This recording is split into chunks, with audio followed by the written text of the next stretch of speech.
Bonjour, bonjour, bienvenue sur les ateliers de Nelly. C'est déjà le dernier week-end du mois d'août. Et est-ce que vous savez ce que ça veut dire? Ça veut dire que dans quelques jours, ce sera la rentrée des classes. Et que le train-train de l'année scolaire des enfants va recommencer. Alors finalement, c'est exactement le bon moment pour se faire plaisir en réalisant ensemble cette boîte surprise qui révèle 3 boîtes à son ouverture. Et c'est aussi le bon moment pour faire plaisir à nos proches en leur offrant cette jolie boîte. Pour ceux qui ne me connaissent pas encore, laissez-moi me présenter. Je suis Nelly Boudet, je suis démonstratrice pour la marque de loisirs créatifs Stampin' Up et toutes les semaines sur cette chaîne, je vous offre des conseils et astuces pour vous aider à développer votre créativité tout en vous amusant. Le projet d'aujourd'hui est très original puisqu'il s'agit de réaliser 3 boîtes en une. La première boîte est très classique. Elle se ferme avec un couvercle, mais dès que l'on ouvre le couvercle, ce sont 3 boîtes que nous avons face à nous. 3 jolies petites boîtes dans lesquelles nous pourrons ranger des petits bijoux, du matériel de scrap ou encore des gourmandises. Au choix, mettez-y ce que vous préférez.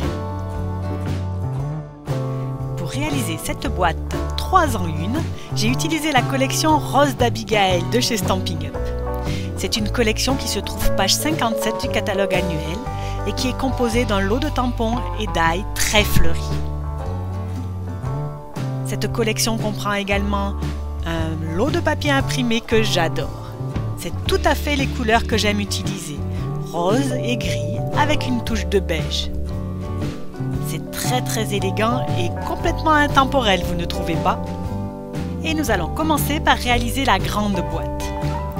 Pour cela, nous allons découper un rectangle de 13,5 par 23 cm que nous allons plier à 4,5 cm de chaque côté.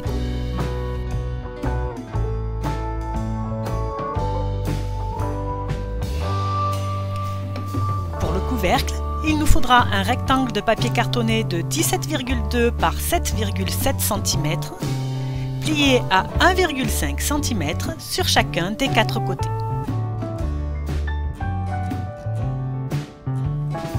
Et voilà pour la grande boîte extérieure. Nous allons maintenant réaliser les découpes pour les 3 petites boîtes intérieures. Pour cela, il vous faudra découper 3 rectangles de 12 par 12 cm et les plier à 4 cm de chaque côté. Bien sûr, je le fais 3 fois et je passe aux 3 couvercles. Les 3 couvercles, c'est 3 rectangles de 7,3 cm par 7,3 cm pliés à 1,5 cm de chaque côté. C'est là qu'on remercie vraiment notre massicot qui fait un boulot de dingue et toujours avec une très grande précision. Pour récapituler, voilà ce que vous avez coupé.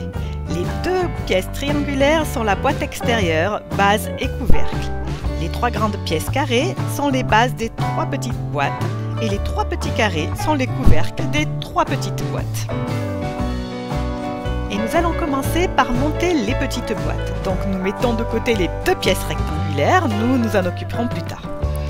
Sur l'ensemble de ces carrés, je vais couper au niveau de la pliure sur 2 côtés face à face. Je fais un trait au crayon pour vous montrer dans la vidéo. Vous allez voir, ça n'est vraiment pas compliqué. Allez, bonne paire de ciseaux et on coupe. Bien sûr, j'utilise des ciseaux, mais vous pouvez également utiliser votre massicot ou un cutter, faites comme vous avez l'habitude. Je suis toujours surprise de voir en atelier des personnes qui découpent avec des objets insolites et qui s'en sortent super bien. L'important, c'est quand même d'être à l'aise et de passer un bon moment.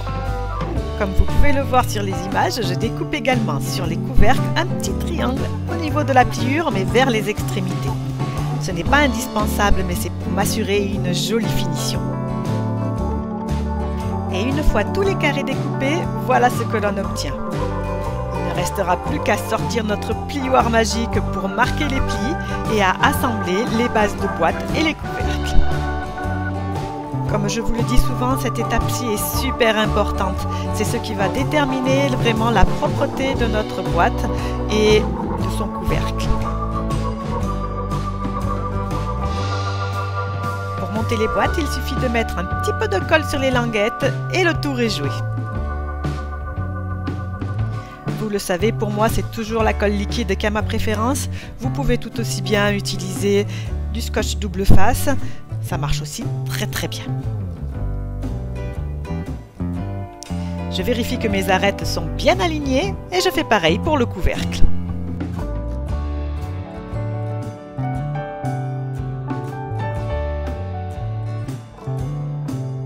Et voilà ma première petite boîte terminée. Je fais ça 3 fois et je me retrouve avec 3 petites boîtes que je peux assembler avec les 3 couvercles. Passons maintenant à la réalisation de la base, donc la grande boîte sur laquelle vont venir se coller ces petites boîtes. Comme tout à l'heure, je vais découper sur la ligne de pliure sur les 2 côtés face à face. Mais sur le grand rectangle, la base de la grande boîte, j'élimine également les carrés qui se trouvent aux extrémités.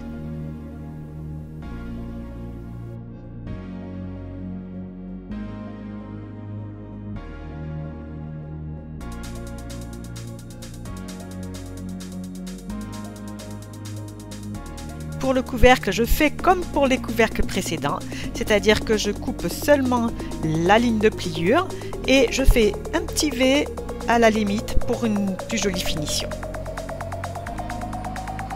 Et c'est reparti comme tout à l'heure, on marque les plis à l'aide du plioir et on colle le couvercle. La base de la grande boîte, elle, n'a pas besoin d'être collée. Si vous avez des difficultés avec les mesures, n'hésitez pas à consulter mon blog sur lesatelierdesnelly.fr. J'y ai ajouté un article qui comprend les mesures de ce projet, ainsi que des liens vers le matériel utilisé. Vous pouvez aussi me joindre par mail si vous avez des questions sur lesatelierdesnelly@gmail.com et j'essaierai de répondre à toutes vos questions. Et voilà notre boîte de base qui est maintenant terminée. Nous allons coller les petites boîtes à l'intérieur. Mais auparavant, je vais coller une ficelle sur le fond de ces boîtes et ça pour 2 raisons. Pour une raison esthétique, bien sûr, car vous savez que j'aime apporter différentes textures à mes projets, mais également pour ne pas que les couvercles s'ouvrent en s'accrochant au moment du dépliage de la boîte. Il ne me restera plus qu'à coller les 3 petites boîtes sur la base. Pour cela, je colle d'abord celles qui se trouvent aux extrémités en les alignant bien sur le bord.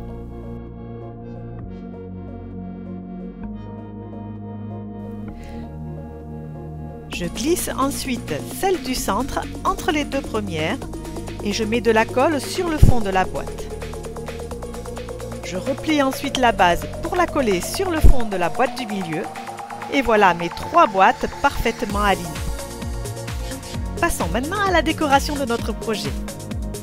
Avez-vous remarqué le papier craft dans le catalogue annuel? Il est très discrètement présenté mais je l'adore. Il est vendu en feuilles de 15 par 15 cm. Et il a un effet rustique, un petit peu brut, très intéressant. Je vais en découper un rectangle de 4,5 par 14 cm et 3 carrés de 4 x 4 cm. J'ai également découpé dans du papier imprimé un rectangle de 4 x 13,5 cm et 3 carrés de 3,5 cm de côté. Je colle le papier imprimé au-dessus du papier craft et cette composition, je vais la coller sur le dessus de mes boîtes.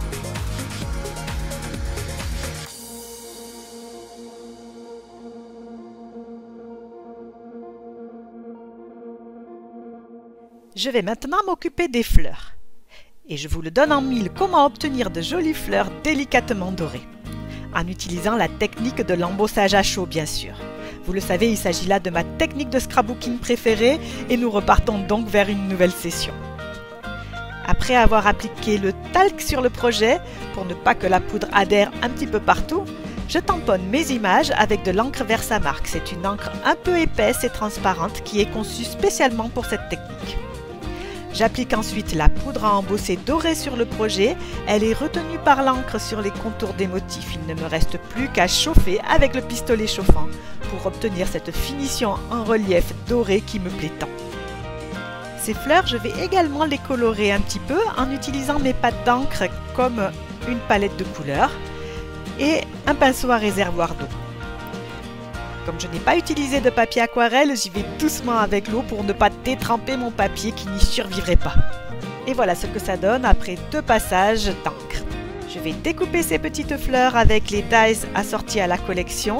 Je vais en même temps découper sur mes chutes de papier craft quelques feuillages.